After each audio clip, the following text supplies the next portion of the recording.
All right, so I'm very happy to see everyone who has decided to join us today, members and guests. And I think we have a great program lined up. Happy to see Barbara here. I'll tell you a little bit about her. Barbara Davis has served as the New Rochelle City Historian since 2001. She accepted the official title in 2008. In this capacity, she promotes the community's great history by conducting presentations and tours for schools and organizations and responding to over 1,000 formal history inquiries a year. Barbara held the position of Community Relations Coordinator for the New Rochelle Public Library from 2004 till the end of December 2020. She is now co-director of the Westchester County Historical Society and continues to be the New Rochelle City Historian. Barbara has been a member of numerous boards and committees in New Rochelle and Westchester County and has served as the chair of the county's Historic Preservation Advisory Committee since 1990. Barbara grew up primarily in Pound Ridge. She attended Goddard College. She's lived in New Rochelle since 1979. She's married to Stephen Pappas, and they have one amazing daughter, Morgan Pappas. Now, this program was recommended by Deirdre Corbin, who had read a book that Barbara wrote titled New Rochelle, Images of America. And Barbara Davis also managed the New Rochelle Tricentennial events. She instituted a local history archive at the New Rochelle Public Library, and she developed the New Rochelle Walk of Fame to recognize outstanding residents. That's right next to the library in the little plaza there. It's really lovely.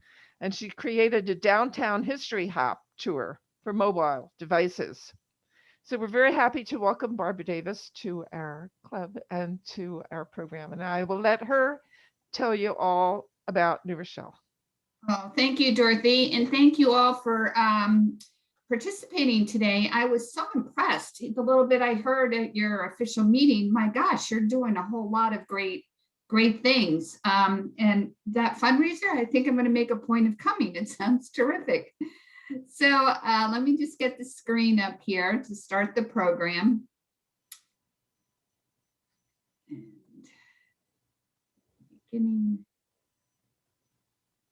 And everybody can see, nod your head. Yes, we're all good. Yes, okay. The title of this program is New Rochelle, a community built by immigrants. But we're going to first start with the Native Americans that are the earliest documented inhabitants of this area. For years and years, we used to talk about the Siwanois having encampments all along Long Island Sound shores. But more recently, I've been told that it's not really accurate to say Siwanois, that we can say Algonquian peoples, and they were part of the Lenape Nation, the group that we were migratory, that would have encampments along the embankments of Long Island Sound because of the abundance of shellfish, the abundance of game. And there were a number of these encampments along the shores of New Rochelle, as well as Larchmont. The earliest significant group of white settlers to New Rochelle were the French Huguenots. These were Protestants who were being discriminated against, in fact, captured, tortured, and even sometimes killed for practicing their religion in their home country of France. The last Huguenot stronghold in France was the port of La Rochelle, thus the name New Rochelle. And when the Huguenots settled in New Rochelle, they bought 6,000 acres of land from Lord John Pell and immediately started to establish their community around a small stone church pictured in this illustration. It was located near what's Church Street today on 100 acres that Lord John Pell and his wife had given for the purposes of a church. And thus we have the name Church Street and a public school by the name of Trinity, because the church would become known as Trinity Church. In the post office, there's this great mural that was done as part of the New Deal era, which gave artists work and livelihood. This was done by David Hutchison, and it's the Huguenots laying the foundation. So next time you're in the New Rochelle post office, if you do go there, look up at the mural. It's quite magnificent, in sore need of restoration and some cleaning, but it is sort of a wonderful reminder of our early settlement. We were the only French settlement in the colonies. French was spoken here well into the 1700s, and the French kept their customs from their homeland. They started off as just 24 families, and it would continue to grow as more Huguenots would make their way to what would become the United States. The picture, though, I always say, I always try to count the number of historical inaccuracies in this. You see a log cabin. Well, you'll see soon that the Huguenots did not make log cabins. And what's really striking about the mural is that, as you'll see also soon, the Huguenots brought slaves with them to this new country. You see one gentleman that might be depicted as a slave, but it's a man of color. However, would have been more likely that most of the work being done was being done by the slaves. Also in this picture, you can't see it here, there's a Native American sort of looking at this whole thing, saying to himself, oh, this is grand. And there's also this very carefully laid out stone wall that is sort of inaccurate as well. But still, it's a great representation. By 1698, the records show that there were 231 inhabitants and 43 were listed as Negroes. Down in Hudson Park, overlooking Echo Bay, there's a monument pictured here in an earlier postcard. And on that monument are the names of the original Huguenots, the first families that came for the first several decades. And this plaque was installed in 38. And many of the names we recognize because they're street names in New Rochelle. Even Larchmont has a few of these names as well. The land deal was negotiated by a man by the name of Jacob Leisler. He had some Huguenot descent. He would become the acting governor before there was really a state of New York. He became the governor and would be tried for treason and killed as a result of this treason. He was later exonerated, but it was too late. In 1912, the Daughters of the Revolution, not to be confused with the DAR, had this statue of him erected. It's opposite the high school today and immortalized in E.L. Doctorow's book, Ragtime, where he talks about the fierce looking man with the cape and the statue, the little boy, in the very first chapter. It's an impressive sculpture. It was done by Solon Borglum, who was the brother of the sculptor of Mount Rushmore. Solon was actually considered the better sculptor of the two. And just up above is the Payne Cottage. Inside is the actual deed that was signed between the Huguenots and John and Rachel Pell for the 6,000 acres of land that would become New Rochelle. And in that deed, there's this quirky tradition that we do carry on every once in a while. In the deed, it calls for the gifting of a fatted calf on June 24th by the Huguenots or their descendants to Lord and Lady Pell or their descendants. And over the years, different anniversaries have led to this tradition being resurrected. I myself have been responsible for finding and putting on a fat calf ceremony twice now, once during the tricentennial and once for the 325th anniversary. And I can say firsthand that calves are not very cooperative. And they do go back to the farm. They do not go to the Pell family any longer. But it's an interesting tradition. And I did have the pleasure of meeting Senator Pell at one of these. And at one, we had over 100 Pell descendants in town to accept the calf. That mural is in the post office as well, part of the the same the group that David Hutchison did. So when the Huguenots purchased the 6,000 acres of land, I love maps. And this one, if you just to get oriented, here's the waterfront. And this solid squiggly road is the Boston Post Road. And this line straight down the middle was called the Middle Road.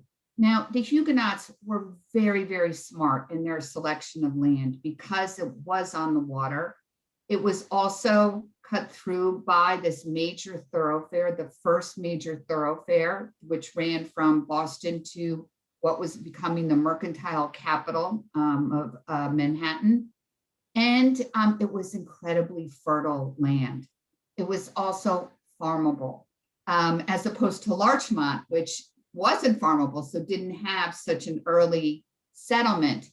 And this middle road would eventually become the road to White Plains, called that because during the war, the British marched on this road to White Plains to fight the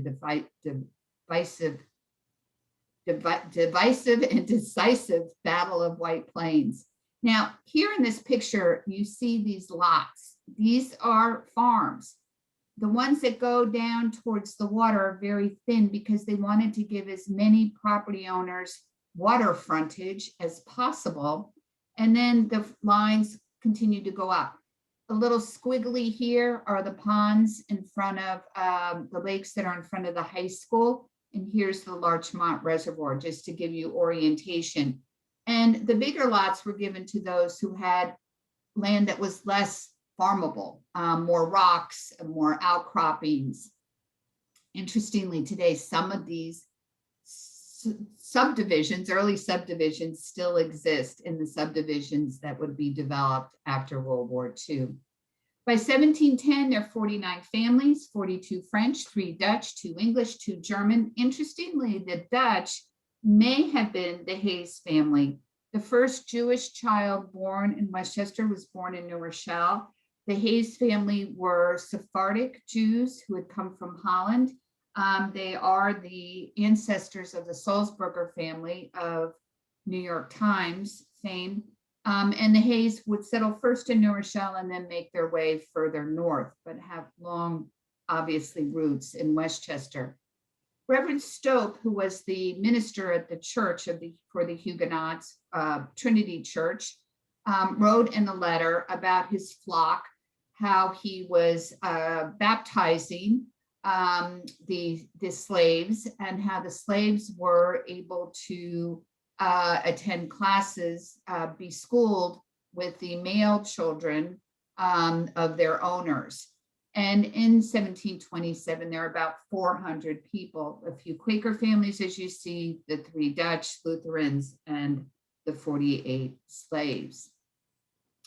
The Huguenots typically constructed their houses like this. They were built of stone, steeply pitched roofs, and chimneys on either side. Unfortunately, we have no extant Huguenot houses as they looked back then. However, we do have a number of homes that have parts that originated in the late 1600s, early 1700s, including this one, the Rodman Lispenard Davenport House on Davenport Neck, which we believe was constructed in 1697. It's on the National Register of Historic Places. The Parco Drake House, which was built in 1700s. The Pintard Manse, it's the manse to the Presbyterian Church, was the home of Louis Pintard, who worked for General George Washington and the cause for independence. This house, also Huguenots first lived in it in the 1700s. And we have a number of farmhouses that line North Avenue, or former farmhouses that have sections built in the 1700s, such as this one, which is the Clark Berrien House, and this one, the Secord House, the Lewis Secord House, Leonard Secord House, at the top of Secord Road. And this one, which sits at the corner of North Avenue and Quaker Ridge Road, was the Israel Secord House. You can still see the 2 chimneys. And this was also the headquarters for the British General Howe, during the march from New Rochelle to White Plains for the Battle of White Plains. We have this very interesting reminder of the Huguenot period as well as the Revolutionary War period in Couton Cemetery. It's a charming little cemetery at the corner of Eastchester Road and Webster Avenue. It began during the Revolutionary War and is still maintained by a family association, one of the oldest family-run cemeteries in the country. By 1790, there were 312 white males, 209 white females, and 88 slaves. The Huguenots farmed this very fertile soil, growing crops that were turned into products by mills that were powered by the tide. This one was the Lispenard Mill, later called the Titus Mill, located in New Rochelle Harbor, down below what used to be, well, I'm not going to go into that. It was many different grocery stores right on Pelham Road. If you are up in Willow Towers overlooking the Sound Shore, you can see the dam that was located here. There were also mills at Premium Point. In fact, the Mott Mill in Premium Point was the largest in the country for some time, and it was operated by James Mott. His son, James, married Lucretia Mott, and Lucretia gave birth to her first child while living with the Motts. Lucretia would go on to be one of the leading suffragists as well as leading abolitionists along with her family. We believe that that mill was very likely a spot on the Underground Railroad. That's another program though. By the mid-1800s, New Rochelle would gradually move from an agrarian society to something quite different. It would become one of America's premier suburbs. This was the first railroad station. This charming gingerbread-looking building was up on what's now North Avenue. It would be replaced by this building, the same structure that's there today in 1880s. And this is what would change New Rochelle, this and the coming of the steamboat. But the first passenger train came through on Christmas Day in 1848, and the first would open up on New Year's Day to have passengers. And by the late 1800s, rail travel had improved to the extent that this would become a commuter community. And it was all because of the rail and the access to New York City. The steamboat, as I just mentioned, also had a tremendous impact, making New Rochelle one of the leading resort communities by the late 1800s. There were a number of resorts, including this one that lined Long Island Sound. This was the Neptune House.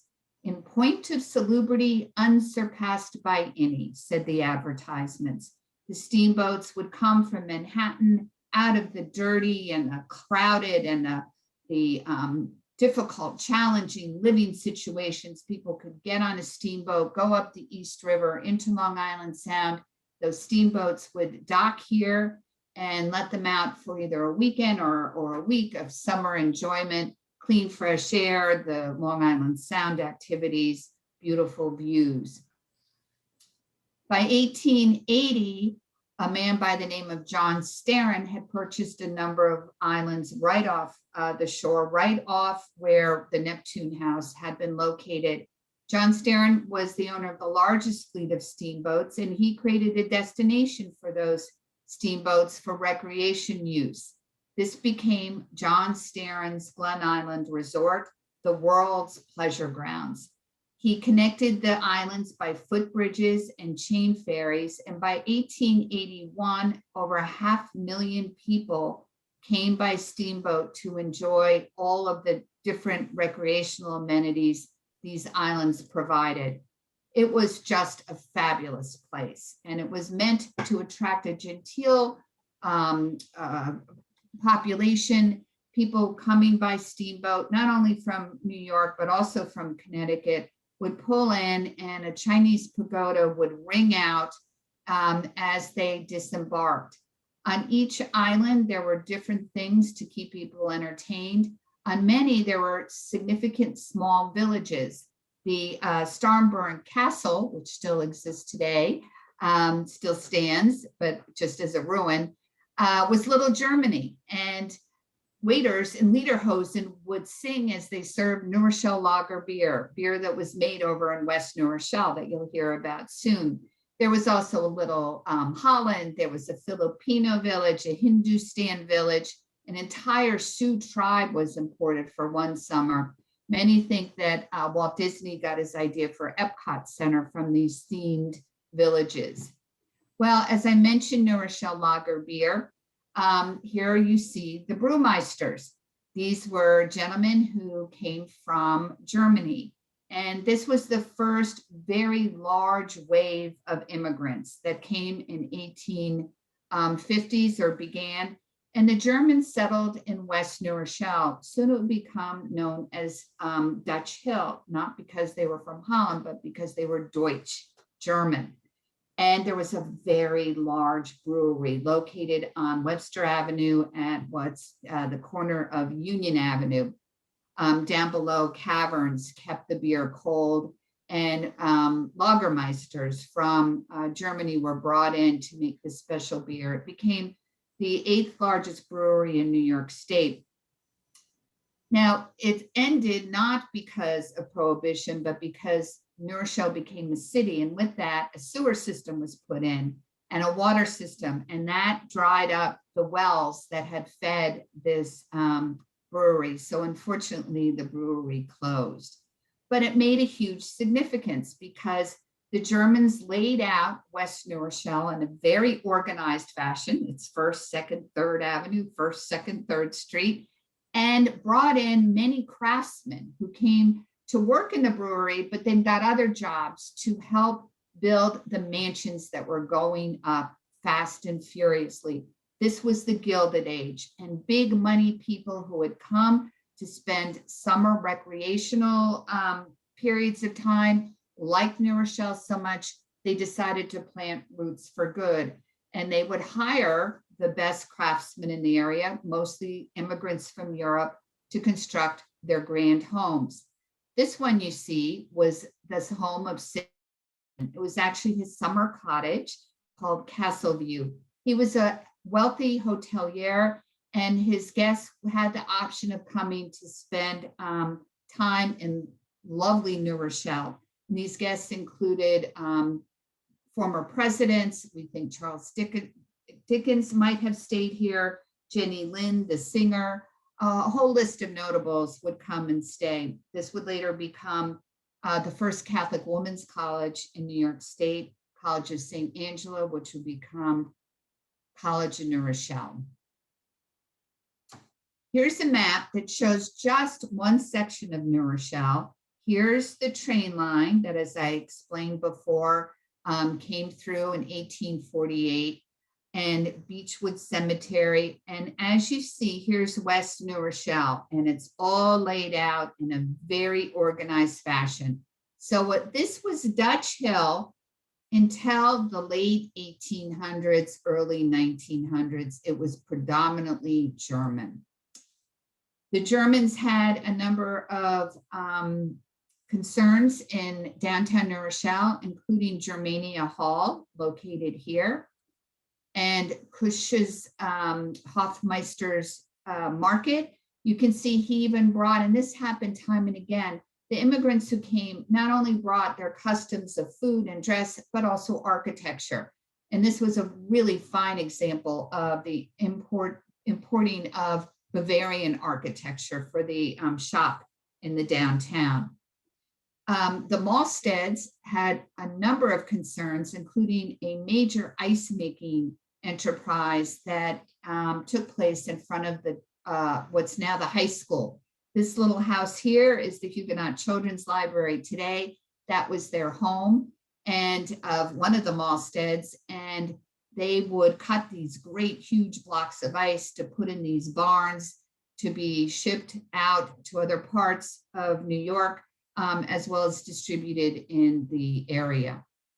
Another German by the name of Siebrecht started Rose Hill Nursery.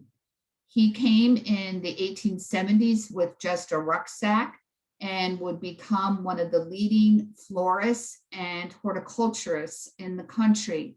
Rose Hill Nurseries was one of the biggest. It went on for miles from what was North Street, then became North Avenue, all the way to the Hutchinson River. Rows and rows of greenhouses, this great little gazebo.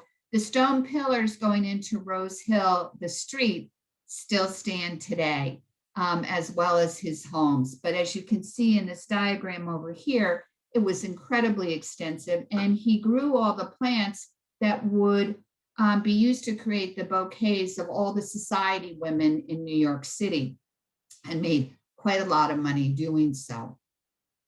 Now, back to the Gilded Age, during this period of time, second part of the 1800s, a number of very wealthy individuals came into New Rochelle, including Colonel Richard Lathers. He hired the preeminent architect of the day, Alexander Jackson Davis, to design his own house, this one in the Italianate Renaissance style, as well as other houses, such as this one, San Souci, considered a Gothic villa, still stands today, listed on the National Register of Historic Places. Its sister, which was a smaller version, a Gothic cottage, Wildcliff, unfortunately suffered a devastating fire a few years ago. We have stabilized it, and it will be adaptive reused as part ruin and part community space in the near future. But this was another one of Alexander Jackson Davis's masterpieces. He also designed Whitby, the Rye Golf Club, as well as Lyndhurst and many other just extraordinary buildings. All along Davenport Neck, there were a number of grand mansions that went up, such as this one that would become Oaksmere Girls Boarding School, and later the Oaks, still stands, and a number of homes of the Iselins, including Allviews, which is actually in the town of Mamaroneck, not New Rochelle, but all the other Iselin mansions were along Davenport Neck. C. Oliver Iselin, who would later sell to Mr. Schaefer, owned this huge building that still stands today, Allview. C. Oliver was 5 times America Cup defender and used to moor his yachts right outside his building. Well, all these grand mansions that were going up in New Rochelle required a lot of people to tend to them. And immigrants, as they were coming, could easily find work here, primarily those from Ireland and the European countries, would become the domestic workers, the stable keepers, the gardeners, tending to the grounds of these grand mansions that now lined the waterfront. Another one was Clifford. It was built by John Stevenson, who used to vacation in New Rochelle, liked it so much. He built this impressive structure that's now the Silesian Provincial Headquarters Administration Building. And it was built entirely without one nail, all screws. Just a very impressive building. And of course, he employed the local immigrants to do the masterwork. And the reason why these immigrants were coming to New Rochelle, it was the first stop on the New Haven Rail. If you came into Ellis Island and made your way to Grand Central Station, the first stop for many, many years before Mount Vernon was developed would be New Rochelle. So by 1865, 30% of the community was foreign born. At this point, a great many were Irish, and by now the Germans are starting to assimilate. By World War I, with anti-German sentiment, many would leave. And in this picture shows the first volunteer fire department, which was primarily comprised of the next big group of immigrants to come to New Rochelle, and those would be the Irish, due to the Irish potato famine. Interestingly, the Irish were sequestered to one part of New Rochelle, the southeastern part, Drake Avenue, Wayman Avenue, there was a line down Center Avenue that said Irish cannot pass. As with across the country, they were persecuted, not allowed to get good jobs. And it wasn't until the Civil War when many were paid to fight in the Civil War, and they fought bravely, that the tide began to turn and the Irish began to be accepted. But for many years, they were sequestered to this one part of New Rochelle, and one of the few jobs they could get when we started the fire department was as firefighters. They first had St. Matthew's Church, which was located on Drake Avenue. Then they built Blessed Sacrament, which still stands today, has the roots as the first Catholic church. There would be others to follow, thanks to the Iselin family. Mrs. Iselin was a devout Catholic and would build churches to accommodate the new immigrants. St. Joseph's over in the west end of New Rochelle for the Italian immigrants, St. Gabriel's for the German Catholics. With the primary school for New Rochelle for many, many years was Trinity Street School, located on Trinity Street, which was part of that 100 acres of land that were given for the church, thus the name. And children from all parts of New Rochelle would have to walk down to Trinity Street School. There were a few one-room schoolhouses in the far part of New Rochelle. There's a wonderful picture of the principal of that school, who would become the first superintendent of schools, Isaac E. Young, along with the school marms and this gentleman poking his head out the window. Not sure who he is. Now, by 1880, New Rochelle would be one of the first communities in the Northeast to have a planned neighborhood known as a residential park. Following the formula of Llewellyn Park and Tuxedo Park, Rochelle Park was created in 1880. It was a design that was intended to give a neighborhood a park-like setting.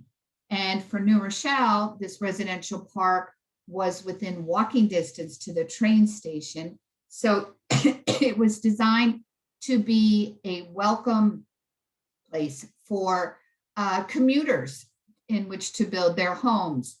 It was laid out so that there were setbacks from the street. Some of the streets were winding. The topography of the area was very important for aesthetic appeal, and was left. And there were large communal areas such as the lawn and the court to give breathing room. The formula was so successful that by 1915, there were 35 residential parks in New Rochelle, and still many maintain their geographic location and their neighborhood associations. Rochelle Park is now a historic district, not only locally, but it's on the National Register of Historic Places. And if you take a walk through, it's like strolling through earlier Victorian times. There's wide roads and this beautiful lawn, and great examples of Queen Anne and shingle style buildings, as well as all kinds of revival style that give such a wonderful character to the neighborhood. The other ones that would follow, Residence Park, which is down by College of New Rochelle. Should we admit this person? Yes. And again, sweeping roads, common areas that give a park-like feel to the area. Then we have Sycamore Park, which was actually developed as sort of an affordable housing so that the people working on the grand estates could live nearby. The Iselins formed a residential park that was for middle and working class. Home Park, Halcyon Park, Beachmont was sort of the higher end residential park. And these residential parks continue to be developed from the south end of New Rochelle, moving northward. This resulted in a huge population boom, not only with the new immigrants coming in, but people from other parts of the United States moving to New Rochelle for its proximity to New York City, its easy access by rail, and the great housing stock that was going up. Between 1900 and 1930, the population quadrupled. The other great asset, of course, was the waterfront, 9 miles of beautiful panoramic views, yacht clubs, the rowing club. We had a series of yacht clubs. Still today, there's the Huguenot Yacht Club. Unfortunately, the rowing club was torn down and New Rochelle Yacht Club is no longer. But all the recreational activities that those afforded, and of course the beach itself and the views. More schools were built. The first high school was completed in 1909, the first dedicated high school. Today it's our city hall. There was Wynyard Avenue School, Huguenot School. By 1899, the town and the village, there were 2 separate entities, came together and incorporated as a city with 14,000 residents. This was City Hall, located on Main Street, just down the street from where the New Rochelle Public Library is today. That's now Memorial Highway, but this was the City Hall until the early 1960s. And the Main Street was booming. It had a very early origin because the church, the Huguenot church, was down in this part of town. So the residents in the late 1600s started developing this community down in this area.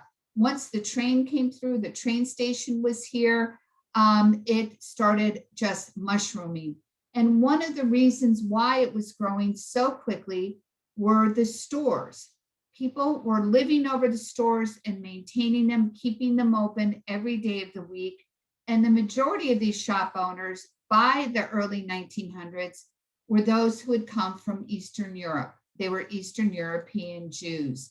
Some had started off as peddlers. Once they earned enough money, they bought stores. And these included I.B. Cohen, Israel B. Cohen, who started in Mamaroneck but moved to New Rochelle by 1901. Louis Kahn, who had the Palace Shoe Store, a small entity here that grew into a very, very glamorous building later on. Sam Wolf Glazing was another. The Mendelssohns, the whole street had Jewish names by the 1920s. In 1904, the first synagogue was built. This was Anshe Sholem, built on Bonnefoy Place. The building still stands today. It's the Christian Vineyard Fellowship, and Anshe Sholem is in different quarters, just around the corner on North Avenue. One of 6 synagogues in New Rochelle today. And Anshe Sholem is one of the Orthodox. A group would splinter off and start Temple Israel. This is Temple Israel's first home in downtown New Rochelle. And another group would start the Young Hebrew Institute, which would later become, by the 30s, Bethel Synagogue. The Hebrew Institute was first located on Union Avenue, and then it would later rename to Bethel and move to its present location up the opposite Quaker Ridge Road on North. And Temple Israel, of course, would move up to the north end of New Rochelle, as both of these moved up north as the population did, as we'll see soon. Back to this map of West New Rochelle, which used to be Dutch Hill by this point, mostly Germans, but now it's mostly Italian. Because with that big influx of immigrants, mostly from Calabria, they would settle in what had been the German area. Here we have a picture of Casero brothers. The Calabria Association formed to help these individuals as they came. Many men would come. They would work for peanuts, giving a lot of money to their foremen just for the privilege of working. But once they had gained enough money, they would bring their families over, and relatives would move in with other relatives, and Dutch Hill became our little Italy. The first North Avenue, North Italy Hall was built in the West End as well. Not only were there immigrants from Calabria, but from North Italy. in addition. Here's a great picture of through the years, this has remained until more recently, the Italian district. And there have been 3 or 4 books written about growing up in West New Rochelle. There's an enormous amount of sentiment and appreciation and love for the area, the Boys and Girls Club that was there, St. Joseph Church. It was just a thriving community. A number of the Italian immigrants were employed by the railroad, the second railroad to come through New Rochelle. It was the New York, Westchester, Boston Rail. It cut through from Webster Avenue going up to through what's now Ward Acres, the cut through to White Plains. You can still take from the corners and the 5 corners in Scarsdale through to White Plains. This is a rail that started in 1912, but only lasted 25 years. It was built with huge amounts of money to make it a smooth ride, to make the stations beautiful, but there was a big problem with it. It was called the New York, Westchester, Boston Railway, but it never went to Boston. And in New York, it only went to the Harlem River. So if you were to use it for commuting, you'd still have to get on another public transportation to get down to Wall Street. But this is the construction of it. To make smooth rides, they would build trestles and then fill it in with dirt. So there was a lot of ground moving in this area in the early 1900s. Here is the Waikagill station.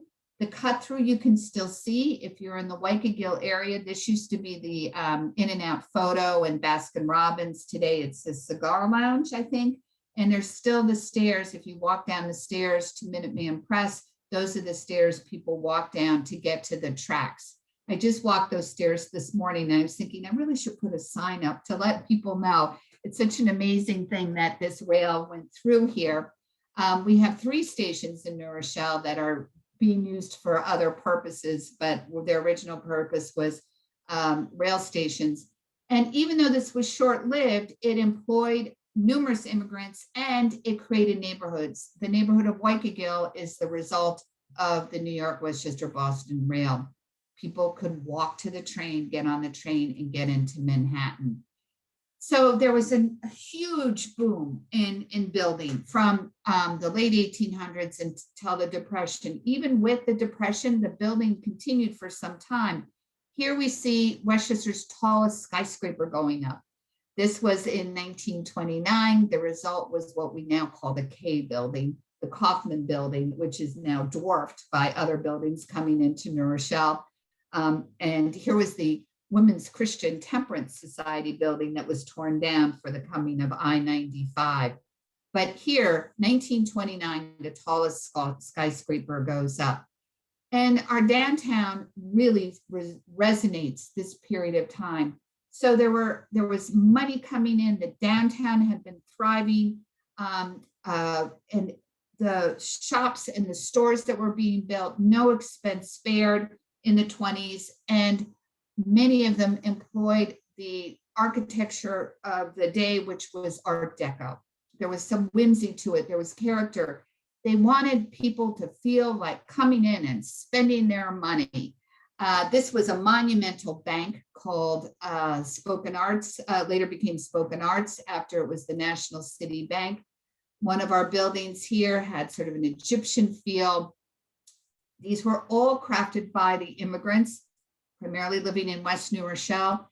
And still, once you look up, you see this amazing terracotta relief work that was the hallmark of this period that extended from late 1800s until the Depression.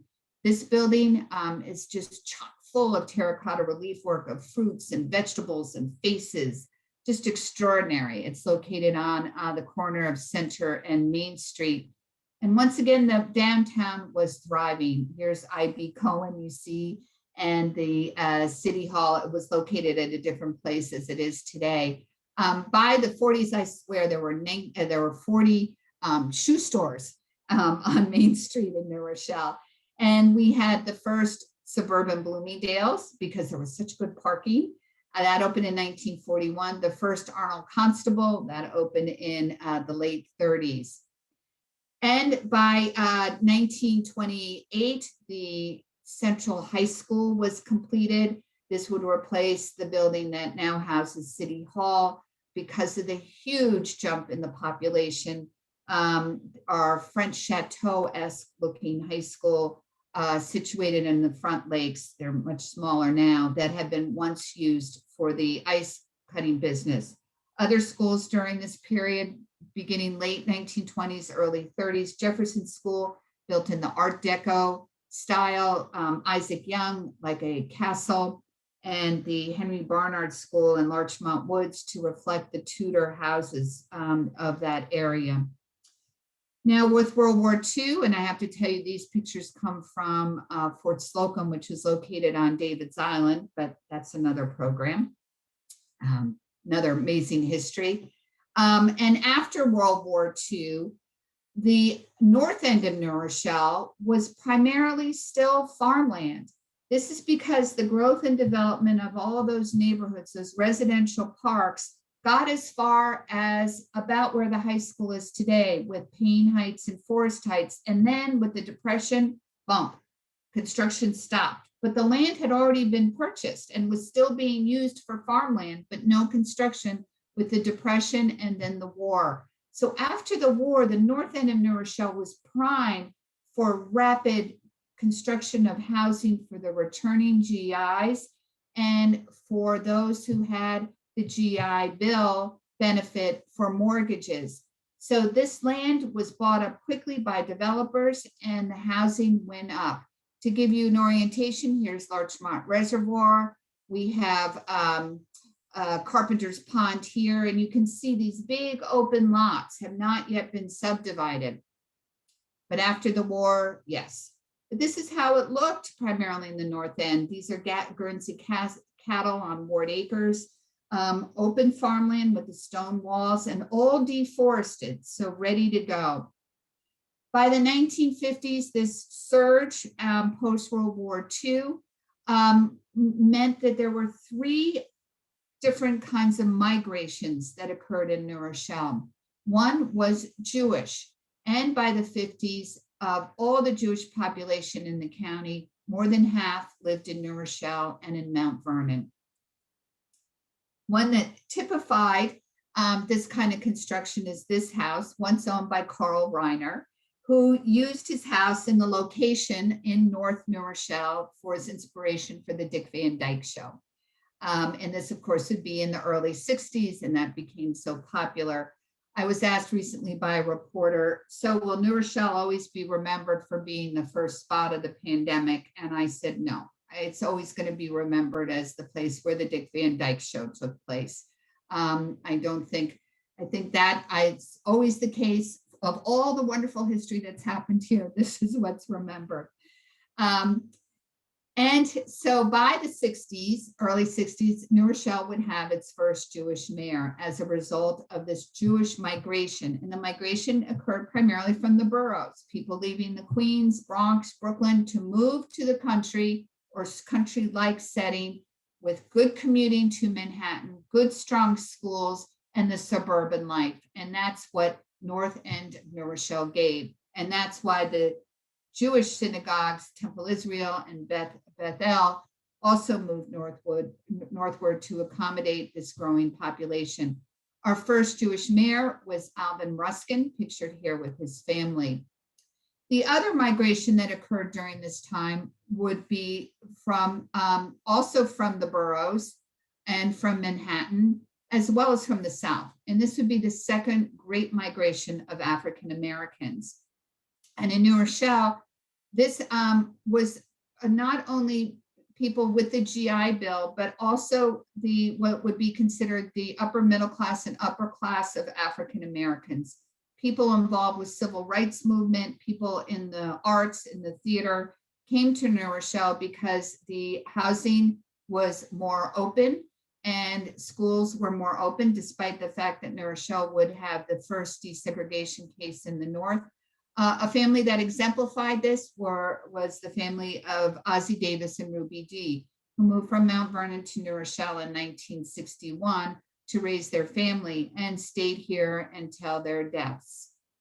Another was Whitney Young, who was the president of the Urban League in the 1960s when he settled in North New Rochelle. His two daughters went to Davis School. Even before him, the founder of the Tuskegee College Institute and the founder of the United Negro College Fund, Frederick Douglass Patterson, had settled in New Rochelle in 1957 in our historic district. Pearl Primus, a great cultural anthropologist who brought African dance. She was also in the Martha Graham Modern Dance Company, would settle here as well. And then we would experience another, in the 50s, another big movement of migration. In addition to the Jewish migration and the African American, we would also have a large, very unique migration from Michoacan, Mexico. Here's Mexico in the purple, and this blue is Michoacan, which you see, it's a mountainous region for the most part, and most of the part, very poor area of Mexico. But back in 1954, the then Mayor Vergara and his wife Alice were vacationing in Mexico and met this gentleman, Antonio Valencia. And they invited Mr. Valencia to return to New Rochelle with them to work for them, to be their sort of houseman. And he accepted it. He had met them in Mexico City in a church, but was from Michoacan. And he settled with the Vergaras, who lived in Residence Park at the time. And the next year, he brought 3 of his relatives. And the next year, they all brought 3 or 4 relatives. And that led to a very significant cluster migration. Here's a picture of Mayor Vergara and his wife, and Mayor Vergara being reelected at one point. They were big travelers. It just so happened in Mexico that they would meet Antonio Valencia. Here are some of Mr. Valencia's papers. And he would stay in New Rochelle, accepting these other people coming from his homeland and helping them get settled. This is something from this article from Catholic New York saying he was godfather to 2,500. By the time he died in his late 90s, you probably could add another 0 to this. He would help people get jobs. He would help them get housing.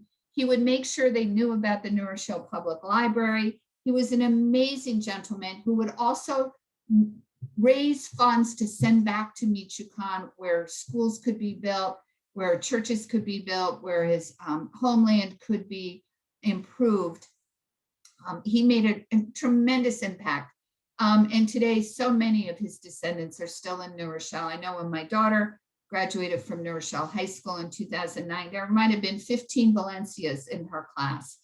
It was really remarkable, such a remarkable cluster migration that it was featured on the front page of the New York Times at one point. And many, many articles written about Mr. Valencia.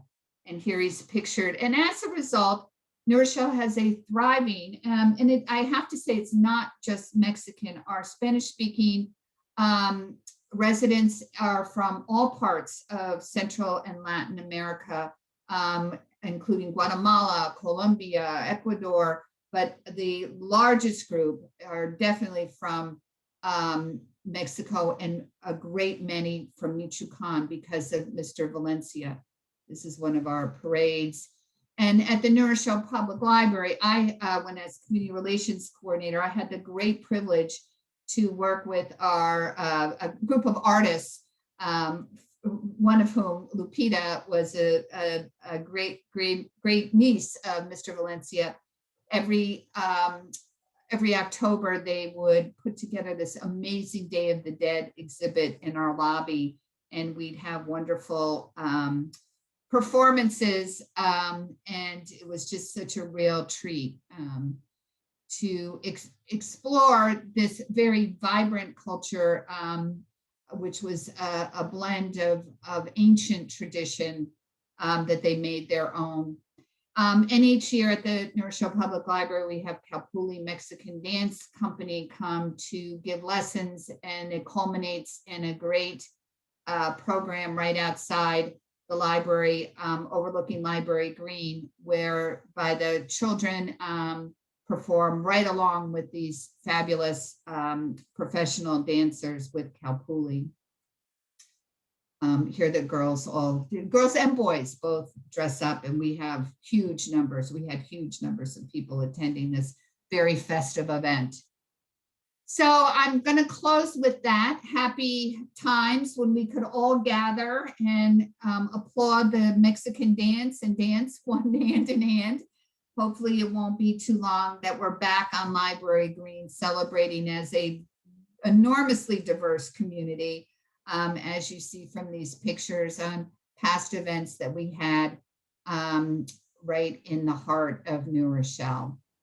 And with that, I bring my program to a close, but I do want to let you know that if you do have an interest in history, please take a look at the website for the Westchester County Historical Society. We have wonderful digitized images on our site. If you join this society, you get to know about all these programs.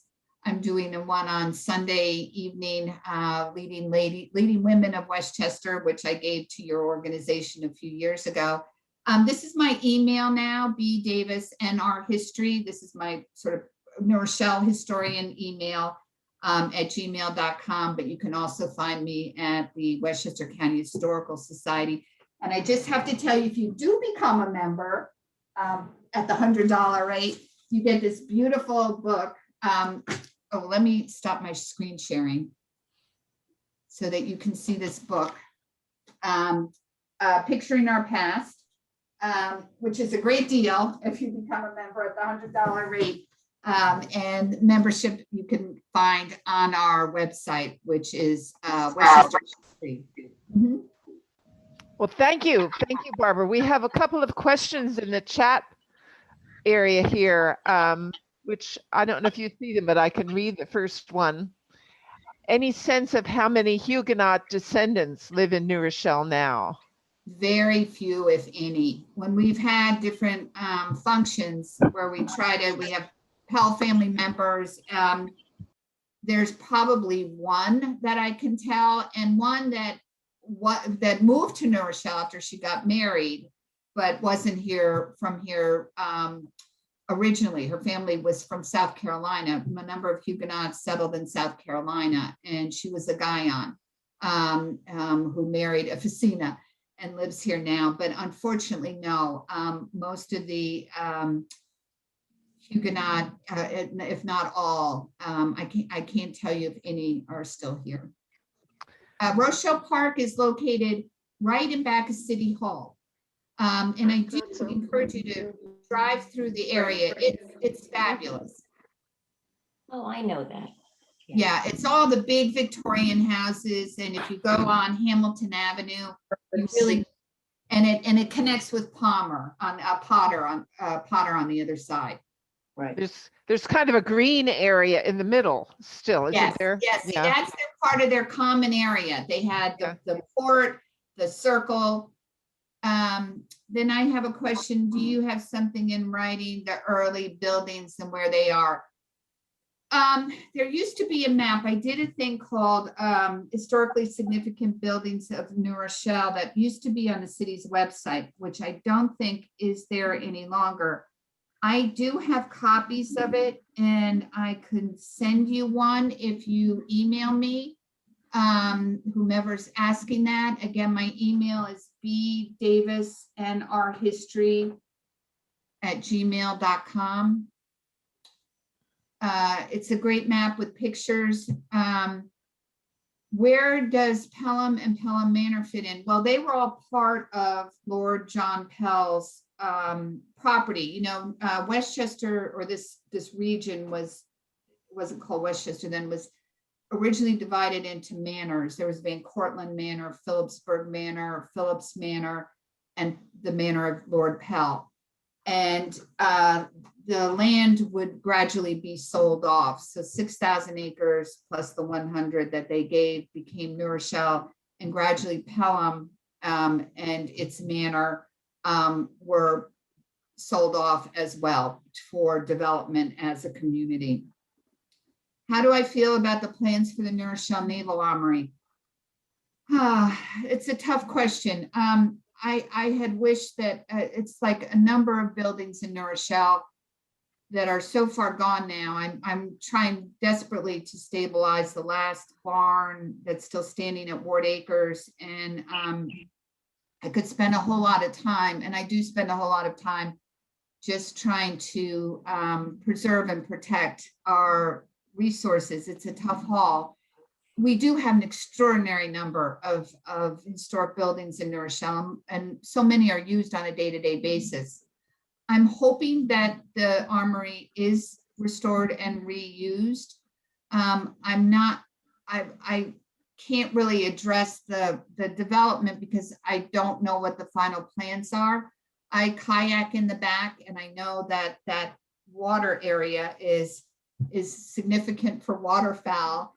And I also know that there were Indian encampments in that part. So I'm going to be trying very hard to make sure that those are protected or even studied as part of phase 1 studies before there's any development.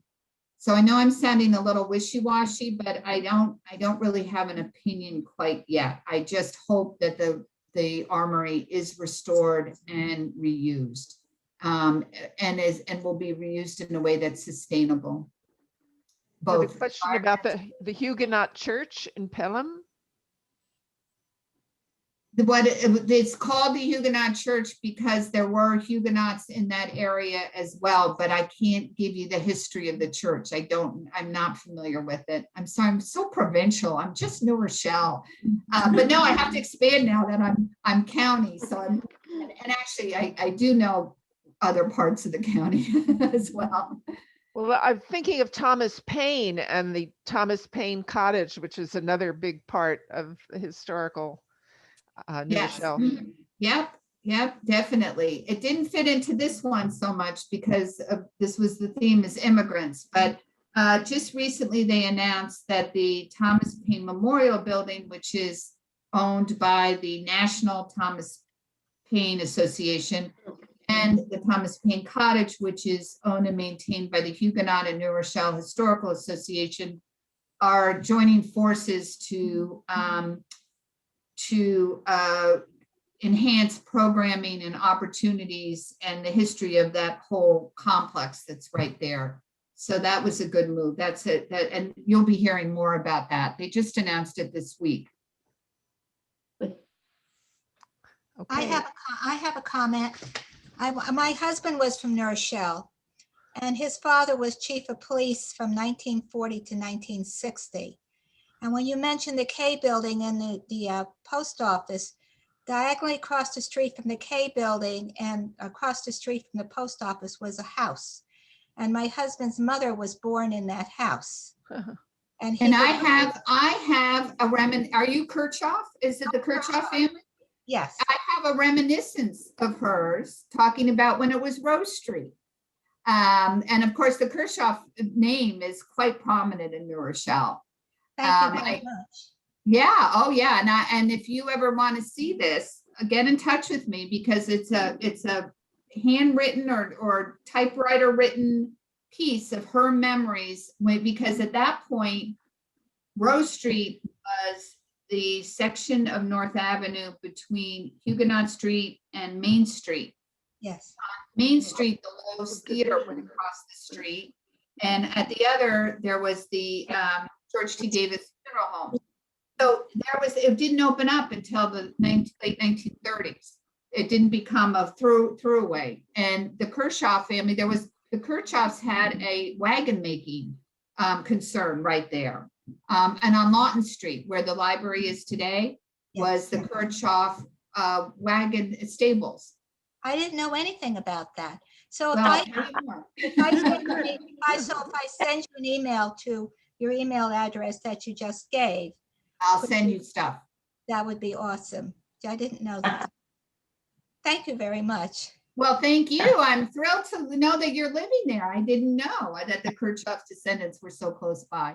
They are close by. I Yeah, used to pass that house so many times when I was a little girl. Not Where did you grow up? I'm in Larchmont. I've been in Larchmont all my life. On the same Okay. street I grew up in, but up the other end. My father built the houses. But to make a long story short, I passed Tom's house so many times when I was a little girl, not knowing that someday I would meet him and marry him. Many years later, about 55 years later. That's a great story. 55. Thank you so much. Oh, Thank you, Barbara. Thank All right, you. Thank you. I think if there are no more questions, we will close here, but thank you so much.